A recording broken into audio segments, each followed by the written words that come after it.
Hi guys, Smoky Medic here. We're going to do a quick um, intro to setting up a home defensive handgun, just like I did the intro to setting up a defensive rifle. So real quick, this is my nightstand gun that I have in my nightstand for home defense. Um, Glock 17, third generation,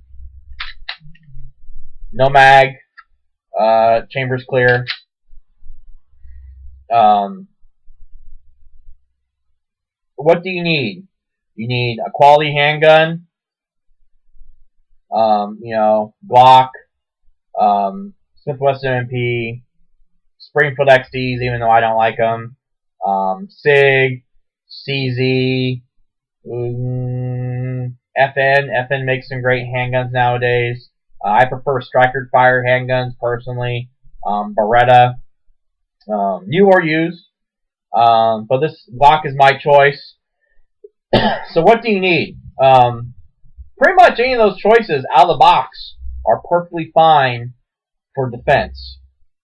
Um, Things that I think you absolutely do need. Most modern pistols come with some sort of accessory rail in the front. So you need, I recommend, a weapon mounted light. If you do not have a weapons mounted light, or you cannot put one on a gun, which if your gun does not come with a weapons a light rail, there are ways to get one on there. But you need at least a handheld light, but preferably a weapon mounted light. This is an Insight M3 with an LED head. Pretty inexpensive. Very good quality light. What else do you need? Most of the factory sights are just fine. But there are some pretty good there are a lot of really good aftermarket sights out there now from a whole bunch of different companies for different prices with different features. Glock standard factory sights, though, I will, as much as I love Glock, do kind of suck.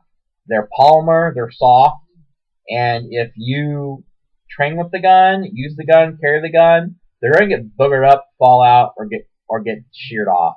So I always recommend either ordering the metal night sights with your Glock, or I preferably just get the standard ones to save money, and then I go look for my own sights. Now my 17 here and my Glock 22, I have Heine Straight 8 night sights. Heine is a company in Illinois. They're known for their high-end custom 1911 and Browning high powers. Fantastic, sweet guns. But they also make a full line of aftermarket sights for pretty much any handgun I believe you could get sights from them for. All steel construction. These are actually the Heine straight at ledge model, meaning the front of the rear sight here is a 9 degrees straight up and down flat surface, so you can actually use that to manipulate the slide to rack it on, let's say, a belt, a holster, the heel of a boot or shoe, in case your support hand was disabled and you had to use this handgun one-handed. They do have the tritium night sight inserts. These straight hits are pretty unique in the fact that instead of having 3 dots, they have 2. So they have one front and one rear to 6 o'clock position, so they're stacked horizontally. Your eyes pick this up a lot quicker because there's less to pick up. There's less to see. And apparently your eyes pick up things quicker and easier that are horizontal than vertical than horizontal. Do you need night sights? Several years ago, I would say yes, you need to. You absolutely do. And some others would probably say you do. If you want to spend the money, that's fine. They're not going to hurt anything. But there's a reason you need a light. Because you don't shoot stuff. You're not going to shoot until you identify your target. Because unfortunately, there's lots of incidents, to where somebody heard a bump in the night in their house, and everybody that was supposed to be in that house was either in bed, asleep, or gone. They go out, they search for this bump in the night, they see a silhouette, they shoot without identifying the target, and it ends up being a kid. Their own kid, unfortunately. Unfortunately, this is true. Kid comes home earlier from school for a surprise visit, or I think most of the stories have been kids sneaking back in from partying or whatever. They've killed their own kids. So, you have the light. Why do you need, these dots that glow? And you need proper training. You need to go and seek out classes that are actually teaching you how to run this gun in a fight underneath stressful situations. I actually took a class a few years ago that was nothing but low light and night shooting. And let me tell you, afterwards, a good friend of mine that took the class with me, that's been a shooter for his whole life, that bought into the whole you need night sights thing, we discussed afterwards, did they make a difference in the class? And we both came underneath, we both made a decision that they did not.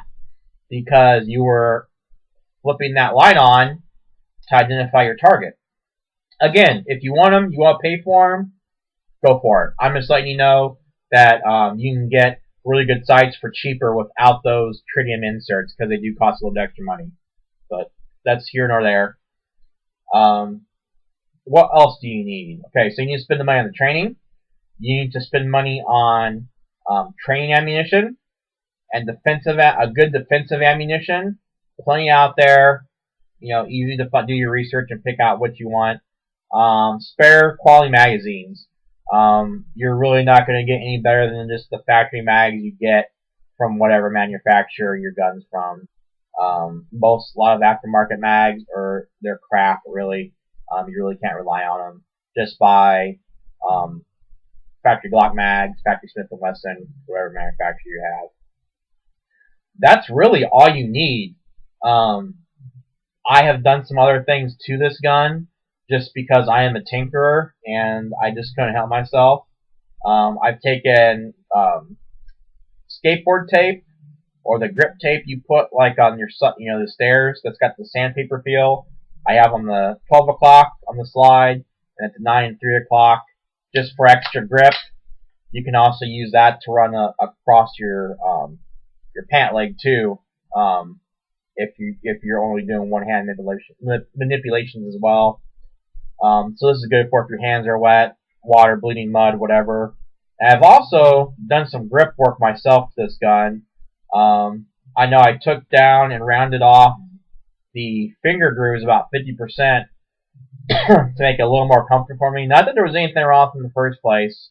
I just wanted to do it, and I like the way it feels. And then I stippled the grip all the way around, all the way up, and then I stippled on the left side of the gun right here where my thumb rests. I'll tell you what, it makes a difference. It definitely helps you hold on to the gun a lot easier, especially when your hands are sweaty or wet from rain, blood, mud, whatever. I've also the trigger guard here. I ground out some of this so I could get a higher up grip, have my hand higher to the bore, so I can help control that gun easier. So that's really it. Again, you don't have to do most. You don't have to. I've have some trigger work done it too. Nothing fancy. You don't have to do that stuff. You can go get a stock quality handgun out of the box, throw a light on it, get yourself some ammo, get some training, and you're good to go. That's all you need. You don't need all the other stuff to make you a good shooter and to make that gun a good gun. It's fine how it is. So I hope this video was helpful to you in picking out and setting up a defensive home defense handgun. A lot of the things said for home defense handgun can really be said for a CCW gun, or if you're a police officer or a armed security officer. Well, the same principles apply. So this is Smoky Medic. Hope you enjoyed this video. Hope you found it helpful. If you like this video, please click the thumbs up button, share this video, and subscribe. Thanks again, guys. You have a good day.